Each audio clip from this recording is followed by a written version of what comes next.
Muito boa noite a todos. Vamos começar nossa live de hoje falando sobre síndrome da tensão pré-menstrual, que é um problema aí que muitas mulheres têm, e a gente hoje vai conversar sobre isso. Conto com a participação de vocês, com perguntas, tá? Para que a gente possa desenvolver aí a nossa live, que seja uma live bem interativa, porque eu acredito que esse assunto interessa a todas nós, né? Quem nunca teve, em algum mês aí,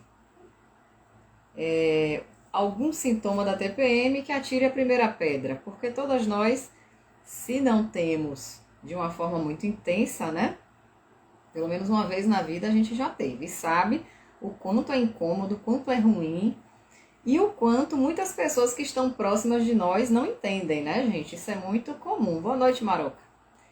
Então, muitas pessoas acham que é frescura, que a gente dá uma certa intensidade à coisa, que não é tão assim. Mas eu vou falar sobre isso. Boa noite, Maristela. Eu vou falar sobre isso, que realmente essa intensidade de sintomas varia bastante de uma mulher para outra, né, gente? Não existe uma regra, todo mundo tem os mesmos sintomas na mesma intensidade. Isso varia muito de uma mulher para outra por vários aspectos, dentre eles genéticos, porque muitas vezes mãe, avó, avós, né, foram assim, e a mulher herda essa questão.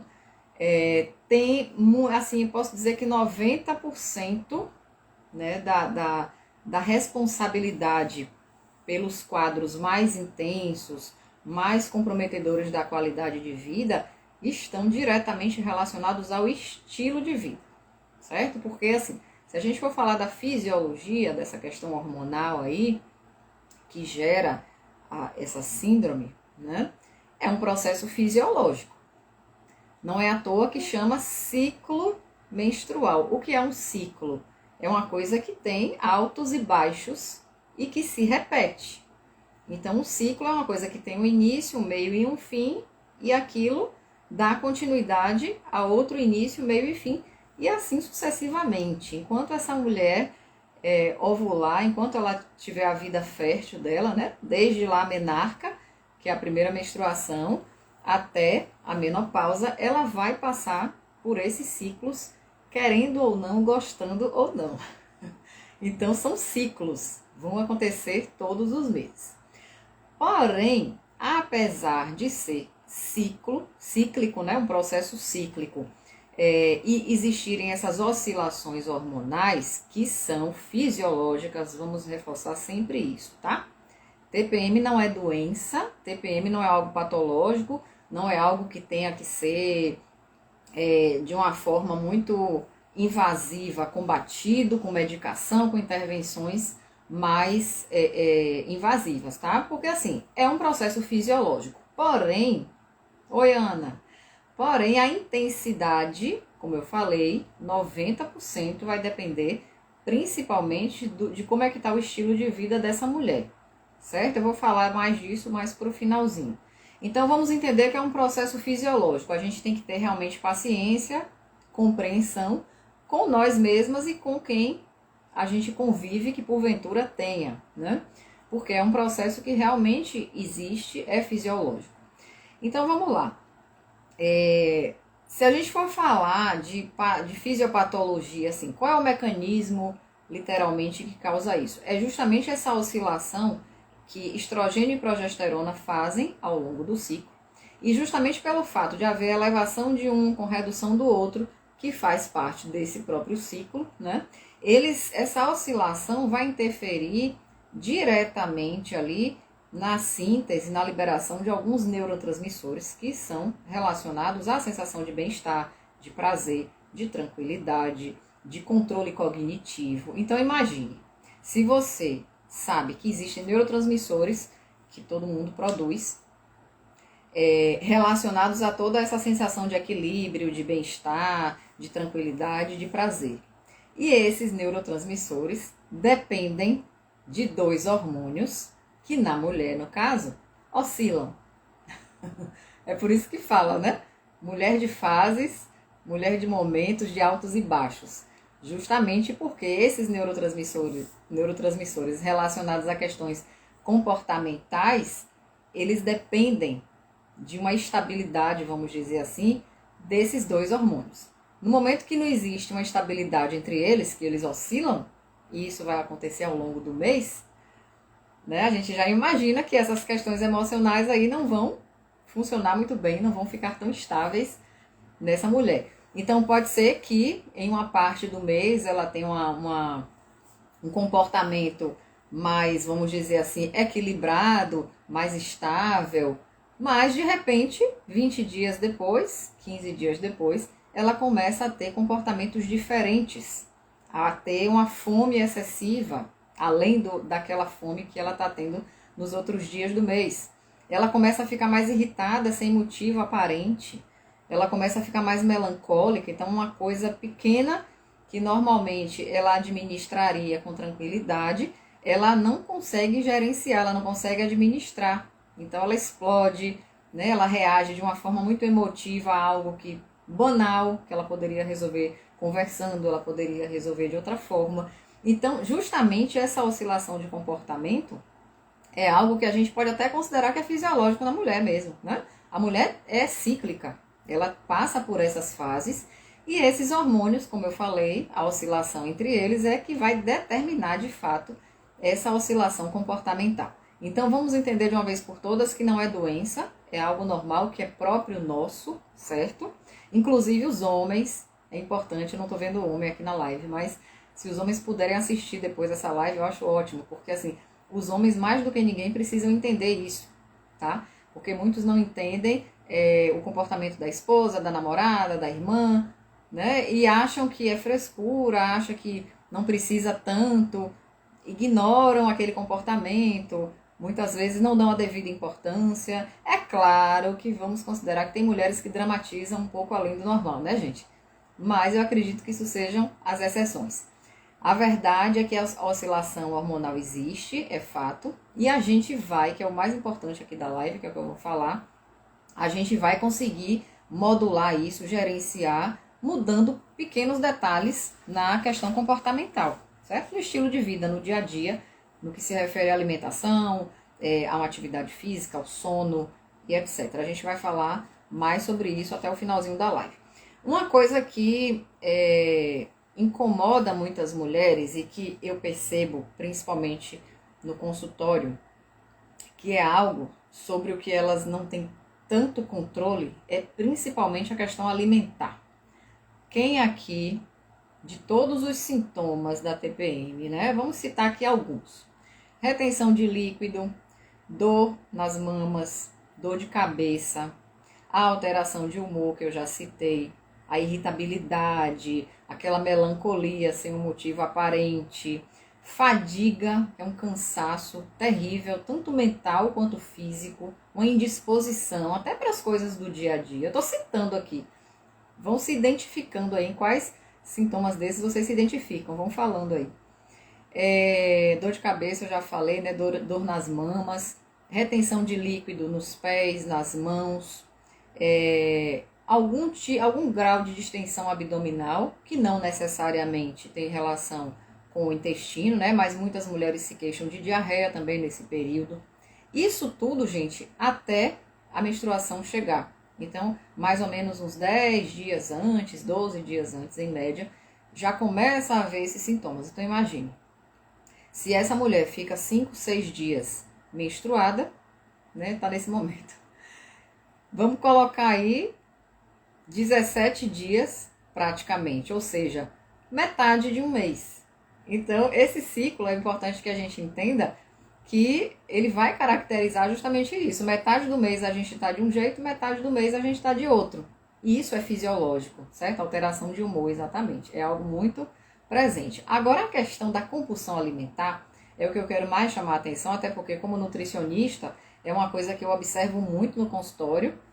Muitas mulheres referem que só nesse período pré-menstrual, por conta da hiperfagia que elas têm, ou seja, do aumento exagerado de apetite, elas chegam a descontrolar totalmente todo aquele equilíbrio que elas vinham seguindo da alimentação nos dias anteriores.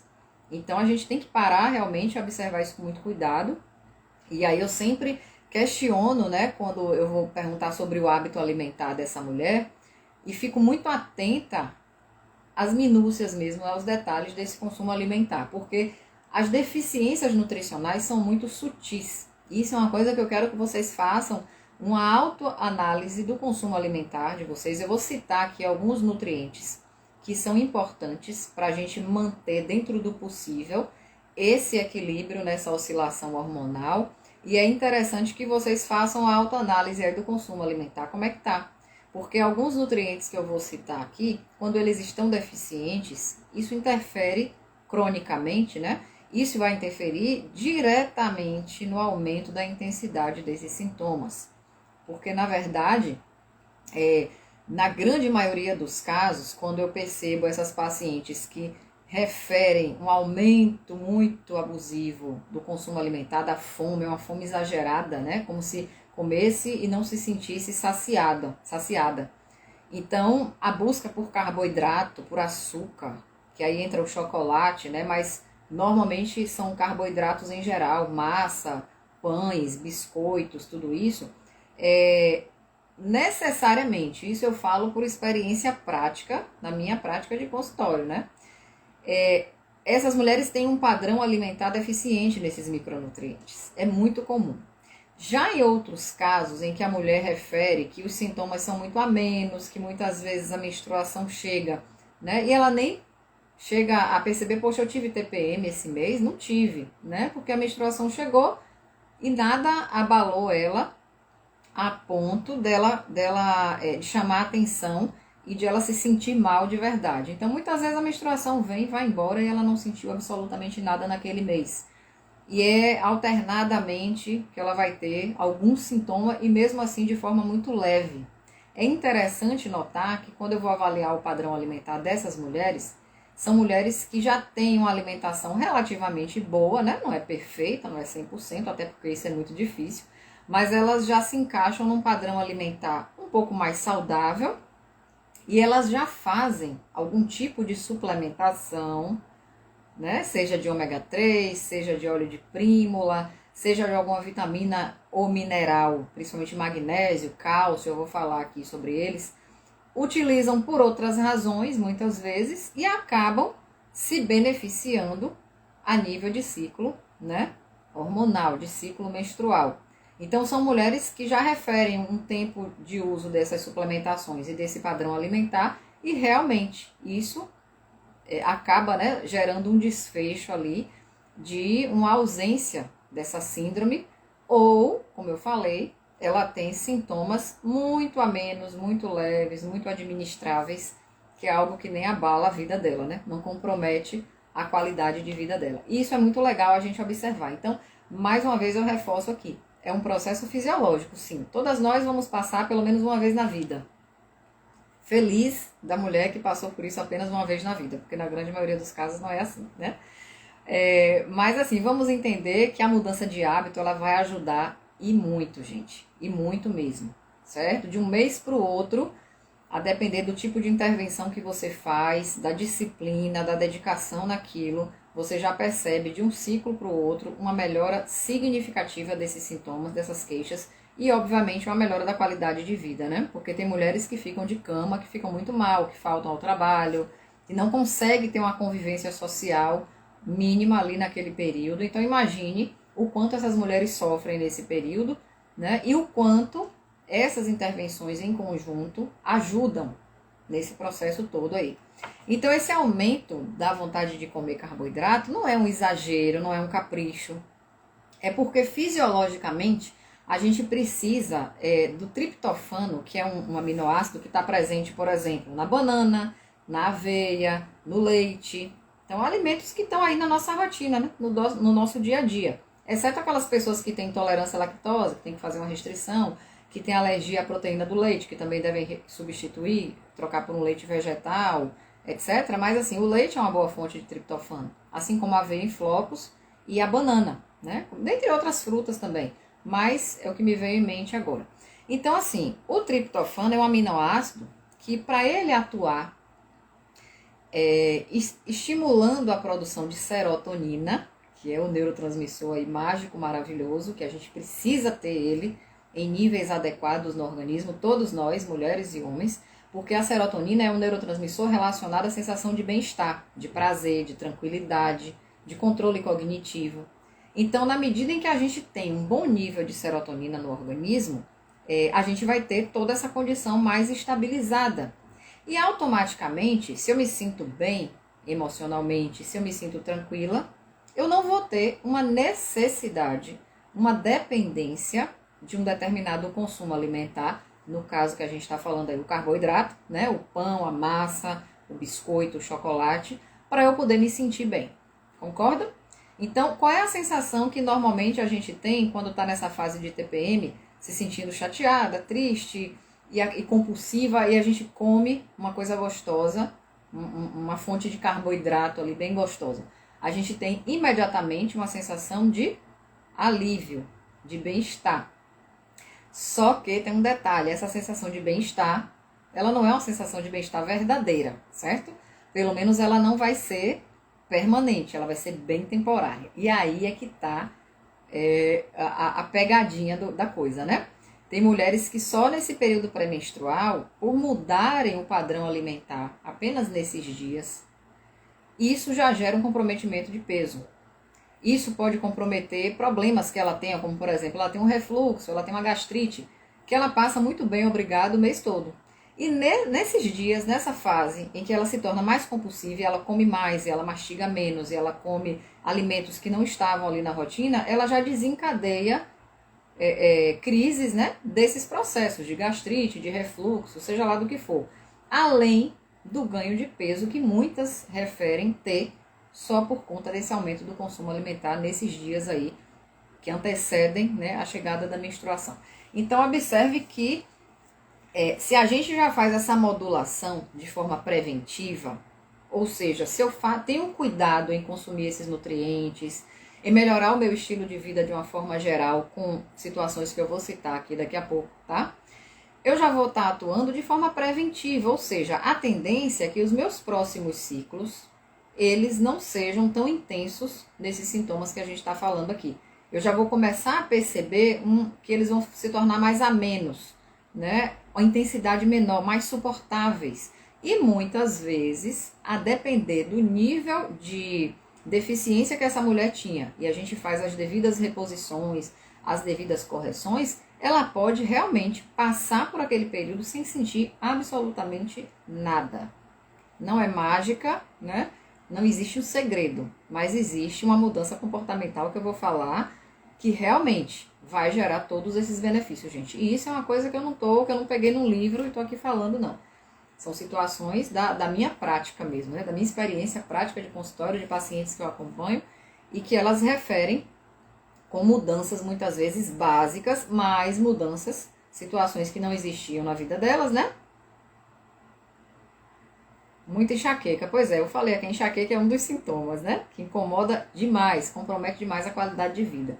E essa enxaqueca, aí você até citou um problema interessante. Muitas vezes, quando a mulher refere uma intensidade de enxaqueca no período pré-menstrual muito intensa, que a gente percebe que é uma coisa fora do normal, um outro aspecto que eu trato também, nesse caso, é o fígado, né? O fígado é um órgão importante para detoxificar, para separar o que é toxina do que não é, para neutralizar aquelas toxinas que são possíveis de ser neutralizadas.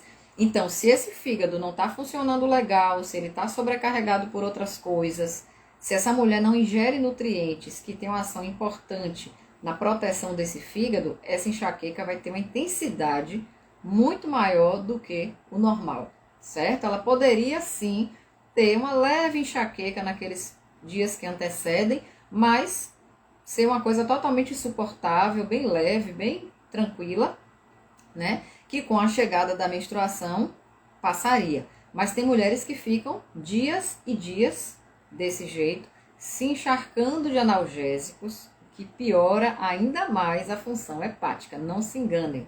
Só vai sobrecarregar mais ainda um órgão que já está sobrecarregado. E essa enxaqueca, ela vai passar entre aspas, né? Ela vai melhorar aquele sintoma ali, muitas vezes nem melhora 100%.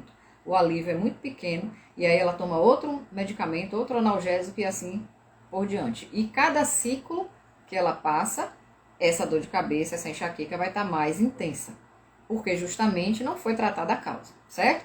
Então você citou aí a enxaqueca e eu lembrei que em casos de enxaqueca, quando a intensidade é muito exacerbada, a gente tem que dar um foco também no fígado, melhorar a capacidade desse fígado, detoxificar, eliminar toxinas. Essa mulher tem que se hidratar mais nesse processo, porque como ela está eliminando toxinas, né? Está convertendo mais o que é tóxico em algo que não é tóxico, ela precisa eliminar pelo suor, pela urina, pelas fezes, certo? Então, boa noite. Então, o que é que acontece? Se está detoxificando, tem que aumentar a hidratação. Então, observe que não é uma cápsula mágica, não é um remedinho, um chazinho, isoladamente, que vai melhorar um quadro que já vem, né, cronificado aí de síndrome da pré-menstrual, certo?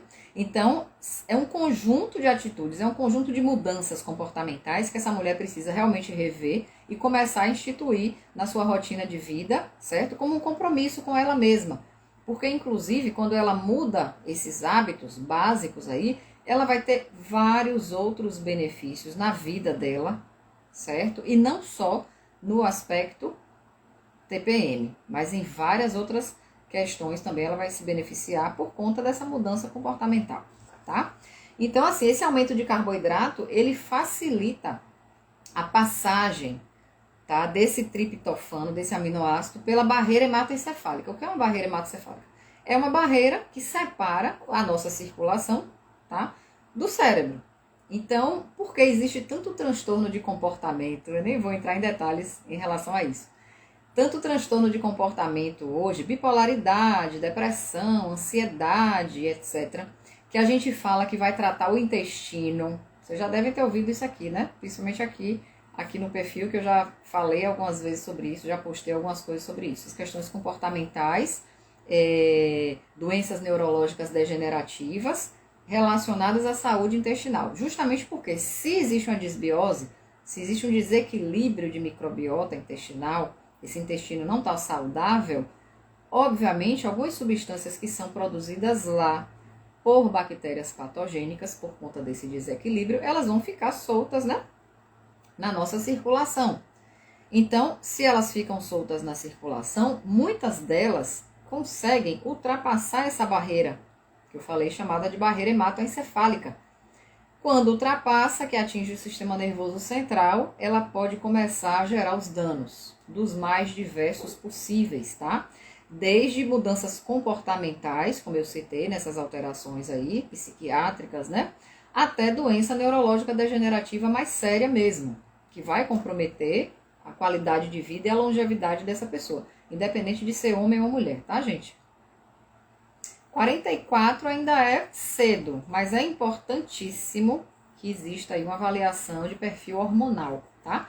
Porque muitas vezes você já pode ter alguma oscilação, inclusive é o tema da live da semana que vem, não perca, tá? A doutora Fabiane vai estar aqui comigo falando sobre climatério e menopausa, ó que tema maravilhoso.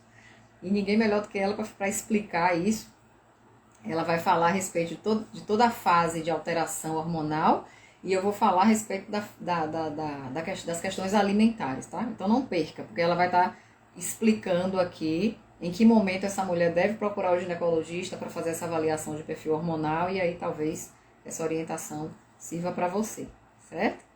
Porque eu não posso te dizer só pela idade se você já está entrando na menopausa. Tem que fazer a avaliação de perfil hormonal, tá certo? Então o carboidrato ele vai ajudar o triptofano a atravessar essa barreira hematoencefálica. Uma vez ele chegando lá, ele vai estimular no nosso sistema nervoso central a produção dessa serotonina maravilhosa que a gente precisa ter, né, para fazer esse controle de humor, de comportamento. Mas não vamos esquecer, gente, que o intestino ele é responsável por uma maior parte, por uma grande parte da produção de serotonina, que nem se compara a essa quantidade que é produzida no cérebro. O intestino produz infinitamente mais. Olha que interessante. Então, deixa eu fazer uma pergunta para vocês. Vamos imaginar uma mulher que refere que tem uma TPM intensa, insuportável, ela tem todos os sintomas, todos os meses, não tem um mês que dê uma trégua, todo mês ela tá, né, com todos esses sintomas que comprometem demais a qualidade de vida dela. E aí ela é sedentária, ela não come bem. E ela refere que evacua, que vai ao banheiro uma vez na semana. Quando ela me fala isso, eu não preciso nem perguntar mais nada, porque ela já me respondeu tudo. E aí eu pergunto a vocês, isso aí qualquer pessoa pode responder, não precisa ser nutricionista, tá? Uma pessoa que come, em média, 5, 4, 6 refeições todos os dias, 7 dias na semana. Ela evacua uma vez na semana. Não precisa ser nutricionista para responder que isso aí não está normal, concordam? Então, nem de longe, gente, essa é uma situação de normalidade. Essa mulher tem, por conta disso, uma disbiose já bem importante, certo?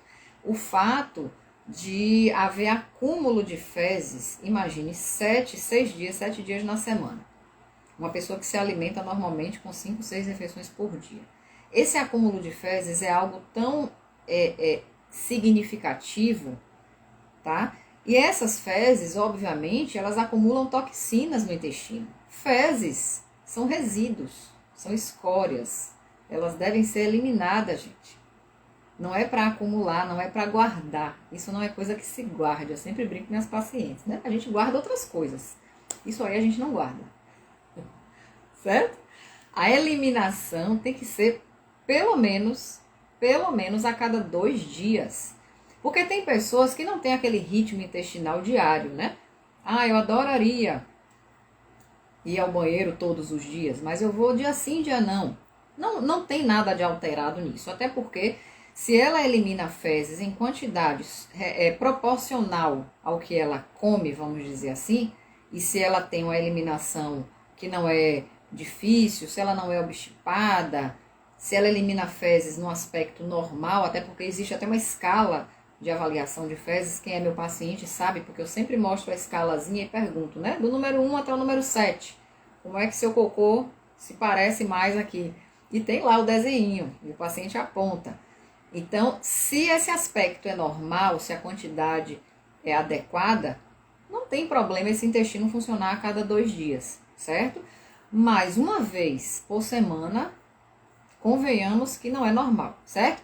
Então, esse acúmulo de fezes aí no intestino vai estimular, obviamente, uma proliferação de bactérias putrefativas e não de bactérias bifidogênicas, que são aquelas bactérias que a gente quer ter.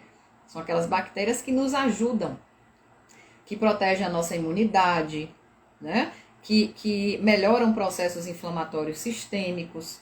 Então, todo mundo aqui já deve ter ouvido falar em algum momento que um paciente obeso, se a gente começa a tratar o intestino dele, melhorar esse perfil de bactérias, a gente consegue melhorar o processo inflamatório que está na base da obesidade. Uma vez esse paciente, quem é meu aluno, tem um aluno meu entrando aqui, já está cansado de saber disso, né? De processo inflamatório na síndrome metabólica e na obesidade. Então, se a gente consegue melhorar o perfil de bactérias desse paciente obeso, a gente modula a inflamação que ele tem, consequentemente, desinflamando, ele começa a perder peso. E essa, gente, é a forma mais eficiente de você gerar perda de peso em alguém que tem sobrepeso e obesidade. Não existe restrição calórica apenas para gerar isso. Não existe privação alimentar para gerar isso. Você tem que desinflamar. E tudo começa no intestino, querendo ou não. Porque lá a gente vai modular o tipo de bactéria que vai fazer parte. E uma vez estimulando a proliferação de bactérias que são bifidogênicas, que são boas, que são saudáveis, a gente vai estimular processos anti-inflamatórios, antioxidantes, imunomoduladores e etc, etc, etc. Consequentemente, esse ambiente limpo, vamos dizer assim, essa mulher vai começar a ter um ritmo intestinal normalizado, né? Mesmo que não seja diário, mas se ela, como eu falei, se ela consegue ter eliminações a cada 2 dias em quantidade suficiente, considerando que ela era uma pessoa que evacuava uma vez na semana, foi uma melhora muito boa, né? Maravilhosa. E essa melhora do funcionamento intestinal está diretamente relacionada ao tipo de bactéria que povoa. Então, observe que uma coisa leva a outra. Se ela tem uma proliferação de bactérias que são mais patogênicas, ela vai ter um comprometimento de ritmo intestinal, certo? Até porque o que ela come, a alimentação dela, não é uma alimentação que necessariamente estimule bactéria boa. Não é uma alimentação rica em frutas, em legumes, em grãos, certo? É aquela alimentação refinada, processada, cheia de açúcar, cheia de corante, muitos alimentos industrializados. Então isso é o maior estimulador de desbiose que existe, certo? Estresse também é um fator que estimula a desbiose, sim, mas principalmente a alimentação mais processada, mais industrializada, é uma grande responsável pelo surgimento e manutenção de um quadro de desbiose. E a desbiose não é o problema em si. A grande questão são os problemas que a desbiose causa, né, gente? Se eu for enumerar aqui a quantidade de quadros patológicos que hoje já se estuda relacionando a essa questão de desbiose, haja dedo para contar. Porque desde doença autoimune até o próprio câncer, né, doenças mais degenerativas, crônicas, que têm uma gravidade maior, tudo tem uma causa, um pezinho lá nessa desbiose, nesse comprometimento da saúde intestinal. Então, a mulher que chega no consultório e fala, eu vou ao banheiro uma vez por semana, e mesmo assim, eu elimino fezes tipo 2, que são aqueles tipos de fezes que estão lá no início da cadeia da escala, né? 1 e 2 são as mais ressecadas. Aí você imagina a condição desse intestino. Um intestino totalmente bagunçado, totalmente sujo, que com certeza não vai produzir serotonina nem 10% do que seria ideal, certo? E se a gente considerar, como eu falei no início, que a nossa maior fonte produtora de serotonina é o intestino, a gente precisa dar uma atenção especial a esse órgão, gente. E tudo que a gente come passa por ele. Vamos pensar assim, tudo que eu como vai passar por lá. Então, se eu tenho uma alimentação que é mais rica em alimentos in natura, frutas, legumes, grãos, cereais, uma infinidade de opções que a gente tem de cada grupo alimentar desse, né? Na maioria dos dias da semana, se eu tenho um cuidado em priorizar esses alimentos nas minhas refeições, com certeza eu já vou estar dando essa atenção maior ao meu intestino e com certeza ele vai funcionar melhor. E como, né, digo sempre assim, como recompensa, porque é uma via de mão dupla, eu cuido dele, ele cuida de mim. Eu estimulo bactéria bifidogênica e essas bactérias me protegem. Então é uma via de mão dupla, a gente ajuda elas e elas ajudam a gente. Eu vou notar na primeira semana mudança em vários aspectos. Eu tenho pacientes que com mudanças pequenas no hábito alimentar, pessoas que tinham uma alimentação muito ruim, já notaram dentro de um mês mudança de humor, de sono, de disposição para as coisas do dia a dia. Gente que não gostava de fazer exercício físico, que odiava acordar e ir, começou a ter mais prazer na realização daquele exercício físico. Por quê? Porque na medida em que começou a se sentir bem, se sentiu mais disposto para fazer atividade física. Começou a fazer atividade física, aumentou a produção de neurotransmissores relacionados ao bem-estar, ficou com mais vontade de fazer atividade física. E aí começou a desenvolver um ciclo inverso, né, ao que estava antes. Então, que coisa fantástica. Existiu alguma mágica? Não. Existiu aí alguma formulação caríssima, inalcançável, inacessível? Não. Ela mudou hábitos. Passou a beber mais água, comer na hora certa, porque isso é uma coisa que chama muita atenção. Tem pessoas que falam assim, Mari, mas eu como bem, mas não tem horário para comer. Tem dia que toma café, tem dia que não toma. O almoço tem dias que é meio-dia, tem dias que é 3 da tarde. Às vezes não janta, junta o jantar com a ceia e acaba comendo aquele volume absurdo de comida porque está com muita fome, porque a última refeição foi no almoço e aí passou a tarde toda sem comer, foi comer de noite. Então, essa descompensação, gente, essa falta de rotina, o nosso intestino entende. Na verdade, ele não entende. Ele fica sem saber como funcionar. Porque não existe uma regularidade, não existe um estímulo regular nos horários certinhos para ele entender que ele precisa funcionar também no horário certinho. Então, observe que uma simples mudança apenas na organização de horário de comer já pode gerar uma transformação. Essa pessoa já pode começar a ter o intestino mais funcionando de forma mais regular. Certo? Então, assim, pode não parecer que o que eu estou falando aqui é importante para a TPM, que é o tema da live, mas é importante, porque eu citei aqui, estou chamando bastante atenção para essa questão de funcionamento intestinal, porque tem gente que tem esse ritmo intestinal e acha que isso é normal. Ir ao banheiro 2 vezes na semana, uma vez na semana, não, mas a vida inteira eu fui assim. Desde que eu sou criança, que meu intestino funciona desse jeito. Minha mãe também é assim, minha irmã também é assim. E começa a achar que isso é normal, mas não é. Lembrem sempre do número de refeições que vocês fazem por dia. Como é que você elimina tudo isso uma vez na semana, né?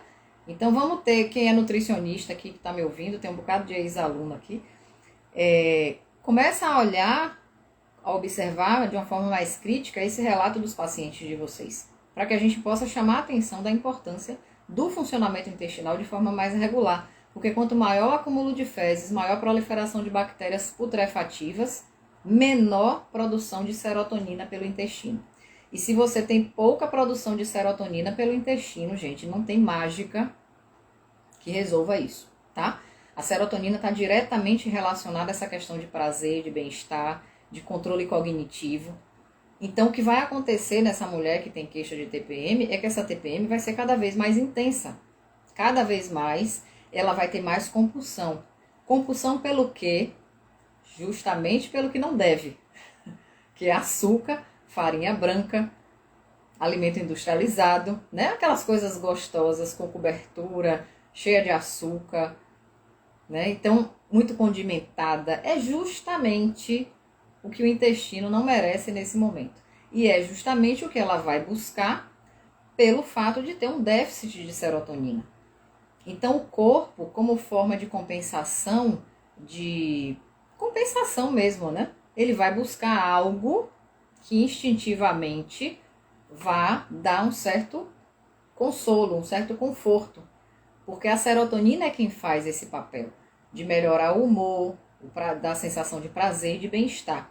Então, se não tem ela, eu vou ter que buscar isso em outra coisa. Normalmente, a gente busca na comida. E não é na comida saudável. Normalmente, é na comida que vai só piorar mais a situação. Então, quanto mais açúcar eu consumo, mais eu pioro o quadro de disbiose, menos esse intestino vai funcionar adequadamente, mais bactéria putrefativa, menos serotonina. E aí ela entra num ciclo negativo. Entendam dessa forma. Porque aí vocês vão perceber que é fácil resolver a questão, certo? Ninguém perguntou, mas eu vou falar. Tem gente que fala assim, eu comecei a usar contraceptivo oral que meu ginecologista passou, como forma de controlar os meus sintomas da TPM. Melhorei, mas piorei em outros aspectos. Então, por exemplo, é muito comum a paciente referir que aumentou celulite, que aumentou o percentual de gordura, aumentou peso, aumentou retenção. Então, vamos analisar até que ponto compensa você tratar, entre aspas, um quadro de TPM dessa forma, tá?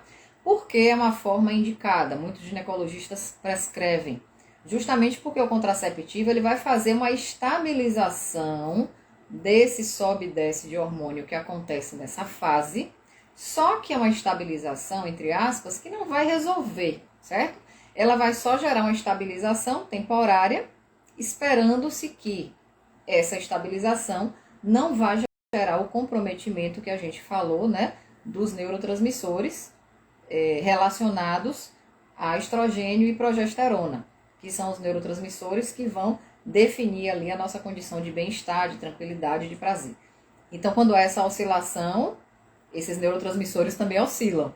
Aí a mulher fica metade do mês bem, metade do mês mal. E todo mês é assim, né? Mas a partir do momento que há uma estabilização, espera-se que não aconteça esse sobe e desce emocional e comportamental. Porém, como eu citei, algumas mulheres, não são todas, algumas referem que com o início do uso do contraceptivo tiveram mais problema do que antes.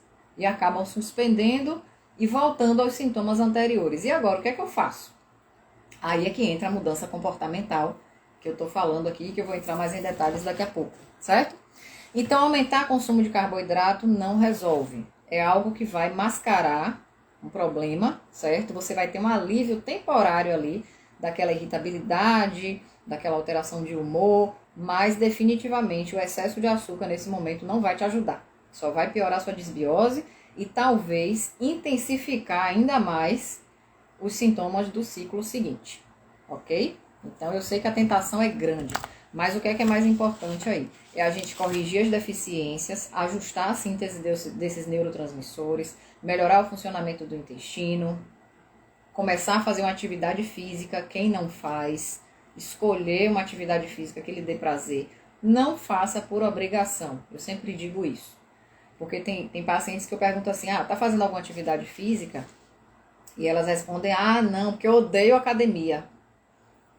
Será que a atividade física só existe na academia, gente?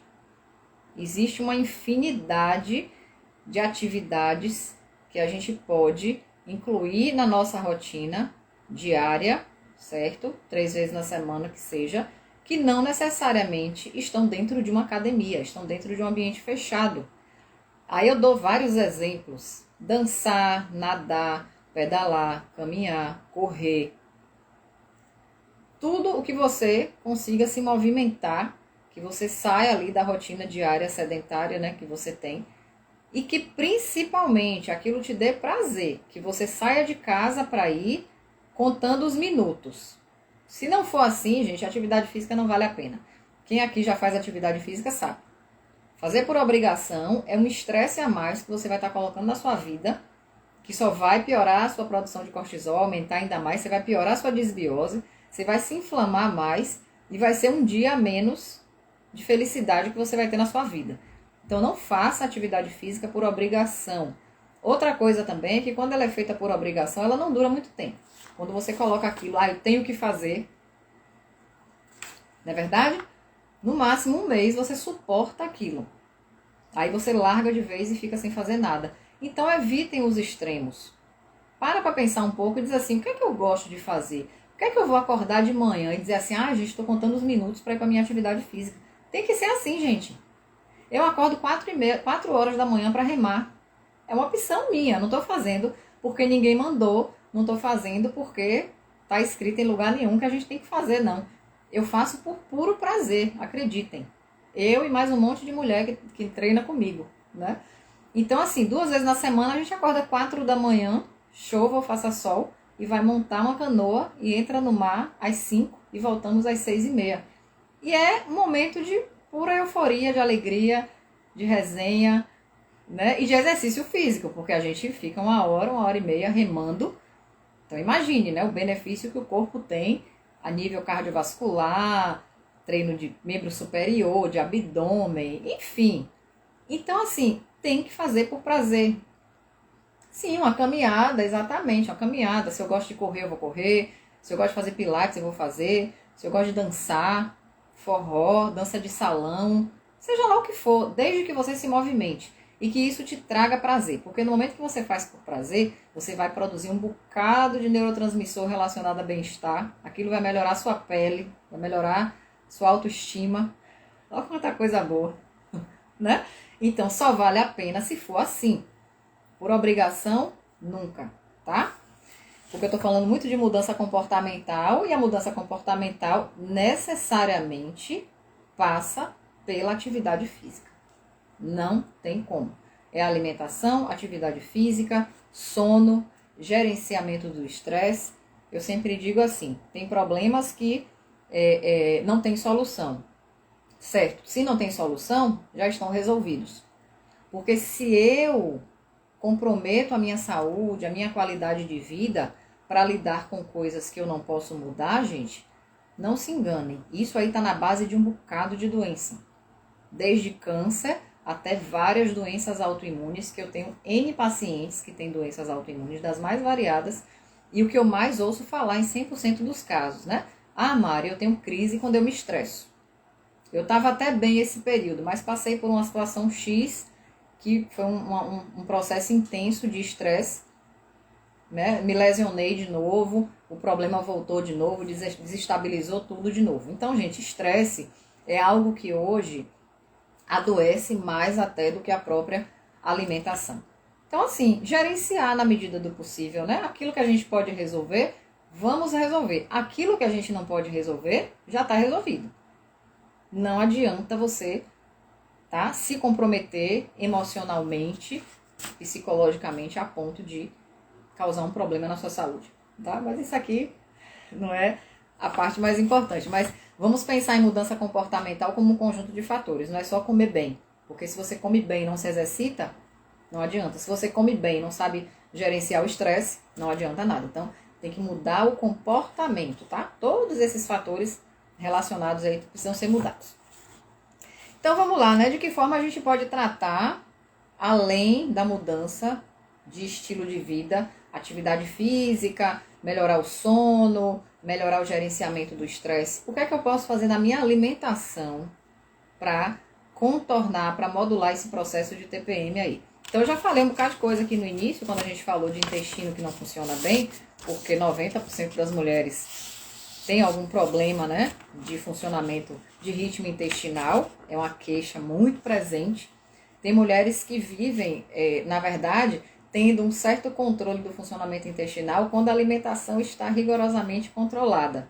É muito comum falar assim, um final de semana que eu mudo a alimentação, que eu incluo alimentos que não estavam na minha rotina, o intestino para de novo, né? É muito comum isso. Então, assim, essas mulheres que têm essa queixa são aquelas que precisam estar mais atentas a esse controle alimentar com mais regularidade. É claro que existem exceções, tem um final de semana ou outro, que a gente sai um pouco da rotina, que come alimentos que não fazem parte ali do dia a dia, alimentos que são menos saudáveis, né? Isso faz parte, gente, da vida social, da vida normal, isso faz parte. Mas é importante que a gente pense que isso deve ser sempre a exceção e nunca a regra. Então, se você faz isso a cada 15 dias, uma vez na semana, né? Você não compromete o seu final de semana inteiro fazendo isso, todo final de semana. Se é uma coisa muito equilibrada, isso não vai te fazer mal. Porque vamos pensar que o importante é a regra e não a exceção, né? É o que eu faço todo dia, não é o que eu faço de vez em quando. Mas, já considerando esse funcionamento intestinal, as fibras são fundamentais. Onde é que eu vou encontrar fibra? Simples, né? Pensa assim, tudo que é vegetal tem fibra. Então, folhas, grãos, sementes, as oleaginosas, que são as castanhas, os grãos em geral, feijão, grão de bico, lentilha, ervilha, feijão verde, feijão seco, os cereais, arroz integral, arroz 7 grãos, quinoa, que mais? Legumes, de preferência crus. Então, sempre optar, quando for fazer a salada para o almoço ou para o jantar, dê sempre uma preferência por vegetais crus, porque os vegetais crus, eles vão exigir de nós mais mastigação, certo? A gente vai ter que ter um tempo maior para mastigar, e tem gente que não tem hábito de mastigar, que come rápido, que engole a comida. Então, se esse alimento está bem cozido, essa pessoa vai mastigar menos ainda. Mas se esse alimento está cru, se tem ali um talinho, uma folha, se tem uma casquinha, se esse alimento está ralado, necessariamente ela vai ter que mastigar mais.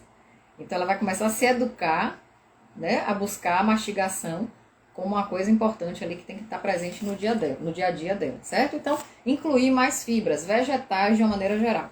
Existe uma série de cereais que eu gosto muito, inclusive aqui no feed tem vídeos que eu já postei, montando, por exemplo, a farinha funcional, que eu gosto muito e que eu indico muito para meus pacientes, que você pode combinar 4, 5, 3 tipos de cereais diferentes, misturando com sementinhas, e utilizar essa mistura, por exemplo, num suco de manhã que você tome.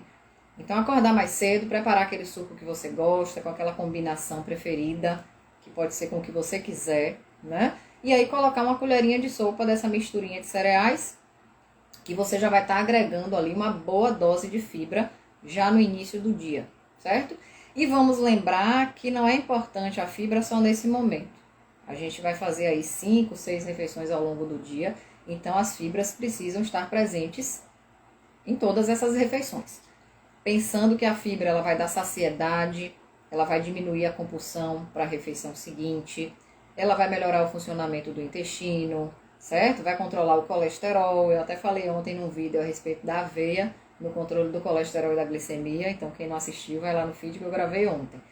Então, assim, são estratégias simples, não são nada, não são coisas caras, certo? Se você tiver a disciplina de sempre na sua listinha de mercado colocar esses alimentos, você vai perceber que é muito fácil introduzir eles no dia a dia.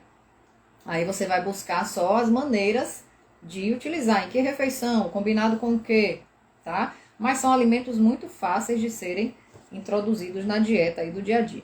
Então vamos lá, né? Quais são os nutrientes isolados que eu considero que vale muito a pena você utilizar tanto pela alimentação quanto através de uma suplementação? Ou manipulada ou pronta, fica a critério, mas eu acredito que são nutrientes que vale a pena a gente suplementar, porque é muito difícil garantir 100%, ter 100% de certeza que vai haver o consumo pela alimentação, né? A gente sabe que a alimentação do brasileiro, de uma maneira geral, ela não é muito rica em vegetais, em grãos integrais. No padrão normal, né, é feijão, arroz, farinha, carne, pão, café, leite, uma raiz de vez em quando. Então esse é o padrão da dieta do brasileiro. Por isso que eu sou muito a favor de prescrição de formulação manipulada, sim. Por quê? Porque quando a gente manipula, além de você personalizar a dose que você está oferecendo para aquela paciente, para aquela pessoa, você consegue ter uma garantia mínima de que ela está ingerindo aquela dose. Muito diferente, por exemplo, de você falar para o paciente, ó, no almoço tem essa porção de salada aqui, X gramas ou a medida caseira tal, e você tem que utilizar 2, 3 vegetais de cores diferentes. Isso é muito bonito na teoria, isso funciona muito na teoria. Mas na prática, será que vai dar tempo fazer aquela salada na hora de almoçar? Muitas vezes a pessoa passa em casa correndo para voltar para o trabalho. Muitas vezes ela nem vai em casa, ela leva a marmitinha para o trabalho e nessa marmitinha não deu para colocar salada porque não deu tempo de fazer. Ou seja, até que ponto eu tenho a certeza de que essa pessoa está consumindo ali diariamente aqueles vegetais que eu prescrevi para ela, certo? E quando a gente considera, por exemplo, que vitamina B6, vitamina E, magnésio e outros micronutrientes importantes estão presentes basicamente em frutas, legumes, etc., e grãos, será que essa pessoa vai estar ingerindo ali pelo menos o mínimo necessário para ela? Eu acredito que não. Então eu sempre lanço mão, sim, de uma prescrição manipulada ou pronta, a depender do ativo que eu quero prescrever, certo? E quando a gente está falando em TPM, quais são os nutrientes mais importantes aqui que vão ajudar demais essa mulher no controle desses sintomas, né? Na modulação desses sintomas? Vitamina B6, que é um precursor de serotonina. Lembra que eu estou falando da serotonina o tempo todo. Quem está chegando aqui agora, depois quiser assistir a live do início, eu estou falando o tempo todo da importância da gente ter níveis adequados de serotonina para controlar a compulsão, para controlar o humor, para controlar questões cognitivas também, né? E principalmente quando está falando de TPM, né? Porque tudo isso falta na mulher quando ela tem TPM. Então a B6 é muito importante por ser um precursor de serotonina. O cálcio, ele atua muito na ação neuromuscular. Então vai melhorar muito aquela sensação de fadiga, de cansaço que a mulher refere que tem nesse período pré-menstrual, certo?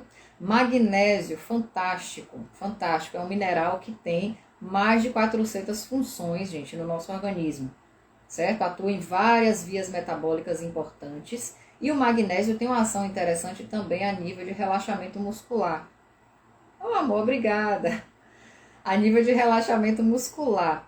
Então, aquela sensação de fadiga, de indisposição que é muito comum, tende a ser modulada bastante também pela suplementação, ok? De magnésio. Lembrando que vitaminas e minerais, a gente não deve suplementar aleatoriamente. Chegar na farmácia, é o primeiro pote que achar lá, comprar e começar a usar. Por quê? Porque a gente não sabe se aquela dose ali vai ser suficiente. Muitas vezes ela está abaixo do que eu preciso, ou ela pode estar muito acima do que eu preciso. Além do mais, normalmente esses suplementos prontos, eles não trazem um ativo só, é uma combinação.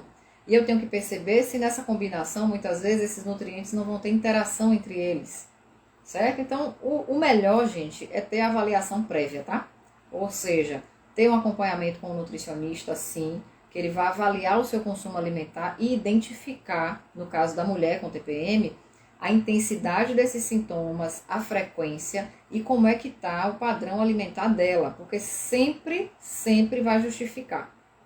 Quanto mais intensos os sintomas forem, pode observar que esse padrão alimentar ele está ruim, certo? Então, esse nível de comprometimento aí da qualidade alimentar, o nutricionista, quando ele avalia, ele vai fazer o ajuste que seja adequado para aquela mulher. E ele vai prescrever os suplementos que são adequados para aquelas necessidades, certo? O que mais que é interessante além do magnésio? Um fitoterápico chamado Vitex agnus castus. Nome estranho, né? É um fitoterápico que ele atua, tem flavonoides na composição dele que se ligam a receptores da endorfina. Então melhora muito essa sensação de bem-estar, de prazer, de tranquilidade, gerado, né, pela endorfina. Então, fitoterápico interessante também. A prímula, eu acho que muita gente aqui conhece, ou já utilizou, o nutricionista já prescreveu, a cápsula de óleo de prímula. É uma fonte interessante de ácidos graxos essenciais, né, principalmente o ácido linolênico e o gama-linolênico. Ambos têm uma ação interessante anti-inflamatória, porque o processo todo de desequilíbrio aí que está relacionado à TPM tem um pezinho na inflamação também. E aí, se essa mulher tem uma alimentação que é inflamatória, vamos relembrar aqui, açúcar, farinha branca, alimento industrializado demais, falta de água, certo? E várias outras coisas. O que é que vai acontecer? Mais inflamação. Quanto mais inflamação, mais intensos os sintomas da TPM, certo? Oi, Joilda, boa noite. Certo, gente? Então, a prímula é bem interessante. Outra coisa também que muitas mulheres já conhecem, já utilizaram, é o óleo de borrage, que tem uma concentração de ácido gama-linolênico até maior do que a prímula, certo? Que também ajuda bastante. Se você faz um uso aí contínuo, pelo menos assim, uns 2, 3 ciclos seguidos, os sintomas melhoram consideravelmente. Eu tenho vários casos de pacientes que, obviamente, né, mudaram o hábito de vida, atividade física, alimentação, e aí a gente fez a inclusão desse fitoterápico e a melhora foi significativa, ok? Então, vou reforçar, né? Não é uma coisa só que resolve nada. É difícil achar, mas ele é excelente. Certo, gente? Então, assim, não é uma coisa só, uma atitude só, uma intervenção só que vai resolver. É um conjunto de fatores. Vamos sempre lembrar disso, tá? Nada faz milagre. O próprio triptofano, que é um aminoácido presente, como eu falei, no leite, na aveia, na banana, alguns alimentos simples aí do dia a dia que são boas fontes de triptofano. E o triptofano é um precursor de serotonina, ok? Vitamina E é um antioxidante interessante que também, de preferência, deve ser consumido a nível de suplementação, né, de cápsula, manipulado ou não, porque ele tem uma ação na melhora dos sintomas da mastalgia, que é aquela dor na mama que muitas mulheres têm também, que se queixam demais. Então, a vitamina E tem uma ação interessante aí nesse sentido, certo? E o que mais aqui? O que é que a gente deve evitar? Como eu falei, né, excesso de sacarose, excesso de corante, excesso de farinha branca, de bebida alcoólica, de cafeína, porque a cafeína ela pode ter uma interferência também nessa questão da irritabilidade, da falta de sono. Então, não estou dizendo aqui para tirar a cafeína, né? Mas controlar o consumo e principalmente quando ficar atenta ao período ali do ciclo, quando estiver faltando uns 10, 12 dias para essa menstruação chegar, dá uma diminuída, dá uma controlada nesse consumo para ajudar no processo, tá, gente? Então, não é a retirada, a diminuição da cafeína sozinha, mas todas essas estratégias que eu citei aqui, se você faz tudo em conjunto, nesse período de 10, 12 dias antes, dá uma diminuída nos alimentos que são mais estimulantes, principalmente a cafeína, né, que é o mais consumido. E aí, o que é que acontece? Você já vai amenizar alguns outros sintomas, principalmente de ansiedade, de compulsão, de irritabilidade, que podem estar piorados por causa da cafeína. A alimentação faz toda a diferença. É verdade, Jolida, você teve uma evolução muito boa, né, no seu quadro, com certeza. Mas é aquela coisa, né, gente? Quando existe uma melhora, eu sempre atribuo o mérito ao meu paciente também. Eu sempre digo que é 80-20. 80 ele, 20 eu. Não é o contrário, não. Não é 80 eu e 20 ele, não. Então, se deu errado, certo? Não foi tanta dedicação que você teve. Se deu certo, foi a sua dedicação. Então, o mérito é todo seu. Eu sempre digo isso. A minha participação é muito pequena. Eu vou só orientar, direcionar, registrar aquilo, entregar, acompanhar esse paciente dia a dia, mas o mérito pelos resultados é 80% dele. A dedicação diária, né? É mérito do paciente, sem dúvida nenhuma. Tá bom? Deixa eu ver se tem mais alguma coisa importante para falar. E assim, né? Fechando aqui, falando a respeito mais uma vez da saúde intestinal, que é fundamental. Então, o intestino tem que funcionar de forma regular. A gente tem que cuidar. A coenzima Q10, sim, ela melhora muito a questão de fadiga, né? É interessante. E assim, apesar de ser um componente que está presente em alguns alimentos, a quantidade é muito pequena. Então, vale a pena, com certeza, suplementar, Diana. Sem dúvida. Certo, gente? Então, cuidar da saúde intestinal é algo fundamental. Melhorar o padrão alimentar. Começar a fazer uma atividade física que lhe dê prazer. Lembra disso. Não faça por obrigação. Faça porque você quer fazer, porque você se sente bem fazendo. Aumentar a ingestão de água nos intervalos das refeições. Ter o horário certo para comer. É claro que tem dias que a gente, né, foge um pouco ali, mas tentar manter dentro do possível um ritmo ali de regularidade de horário para comer, porque o nosso intestino vai funcionar bem na medida em que a gente tem essa organização de horário para fazer as refeições, tá? Melhorar a qualidade do sono. Então, assim, eu nem citei aqui, mas existem vários outros fitoterápicos interessantes para melhorar essa parte de relaxamento, de sono, que você pode também utilizar no final do dia, evitar os estimulantes, né? E substituir por chás ou por outros fitoterápicos que melhorem essa questão da qualidade do sono para você dormir melhor. Porque uma vez dormindo melhor, você consegue recuperar as suas funções, né? Em todos os aspectos. Você consegue fazer uma renovação celular e você vai acordar com certeza com muito mais disposição para viver um novo dia, certo? Outra coisa interessante que eu já ia esquecendo, os óleos essenciais, que você pode utilizar ali no travesseiro, no lençol, na roupa, né? Perto, assim, algumas partes do corpo que fique próximo, que ajudam no sono, ajudam no relaxamento. E aí não só para dormir, mas durante o dia, em alguns momentos que você acha que é mais interessante, né? Dar aquela acalmada no ânimo e lembrar que tudo isso que eu falei aqui tem que ser feito de forma constante. Não adianta fazer esse mês porque foi no nutricionista e tá cheia de empolgação, cheia de motivação, e no mês que vem já não fazer tanto e no outro mês desistir de tudo. Lembrem que a constância é algo muitíssimo importante, certo? Mudança, quando ela vai trazer resultado positivo, ela precisa ser mantida. Não adianta fazer um períodozinho depois desistir de tudo, depois parar com tudo, tá bom? Então, espero que vocês tenham gostado. Quem chegou agora no final, né? Volta lá para o início, porque eu falei de muita coisa interessante aqui, tanto de alimentação como de outras questões.